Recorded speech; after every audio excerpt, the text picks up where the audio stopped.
Hello children, ఈరోజు నేను మీకు చెప్పబోయే కథ విధిని ఎవ్వరూ మార్చలేరు. ఒకరోజు ఇంద్రుడి భార్య ఇంద్రాణి ఒక చిలుకను పెంచుతూ ఎంతో ప్రేమగా చూసుకునేది. ఒకరోజు ఆ చిలుకకు జబ్బు చేసింది. దిగులు పడి చిలుకను వైద్యుడికి చూపించింది. ఆ వైద్యుడు ఇక చిలుక బ్రతకడం కష్టమని చెప్పాడు.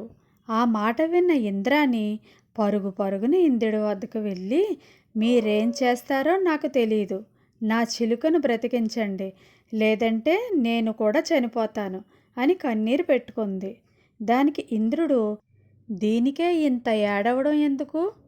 అందరి తలరాతలు వ్రాసేది బ్రహ్మే కదా, నేను వెళ్ళి ప్రార్థిస్తాను, నువ్వేం దిగులు పడకు అని బ్రహ్మ దగ్గరికి వెళ్ళాడు ఇంద్రుడు.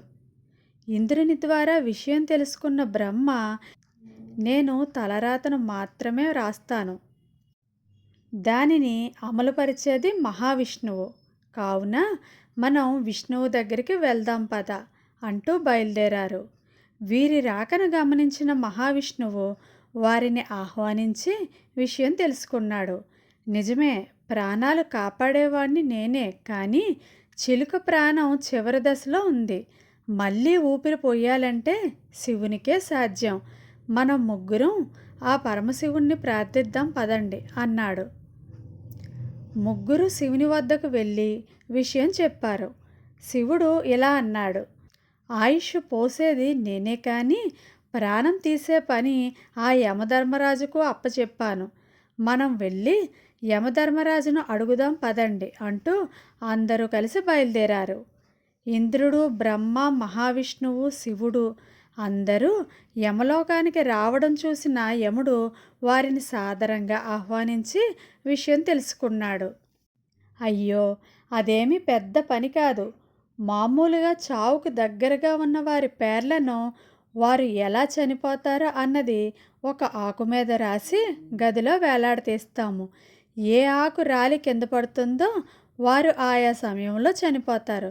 పదండి, వెళ్ళి ఆ ఆకును తొలగించి చిలుకను కాపాడదాం అన్నాడు. యముడు అందరూ కలిసి ఆ గదిలోకి వెళ్ళగానే ఒక ఆకు రాలి పడిపోయి ఉంది. ఆ ఆకు ఎవరిదో అని, అందులో ఏమి రాసుందో చూద్దామని ఆ ఆకును చూడగానే ఆ ఆకు మీద చిలుక మరణానికి కారణం ఇలా రాసి ఉంది. ఎప్పుడైతే ఈ గదిలోకి ఇంద్రుడు, బ్రహ్మ, శివుడు, విష్ణువు, యమధర్మరాజు ఒకేసారి వస్తారో అప్పుడు చిలుక మరణిస్తుంది అని రాసి ఉంది. ఇదే విధి. విధిని ఎవ్వరూ మార్చలేరు.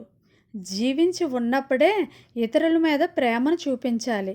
ద్వేషించకండి. మన సహాయాన్ని ఇతరులకు అందివ్వడం నేర్చుకోండి.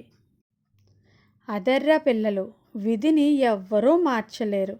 ఈ కథ కనుక మీకు నచ్చినట్లయితే ప్లీజ్ లైక్ చేయండి. Thank you.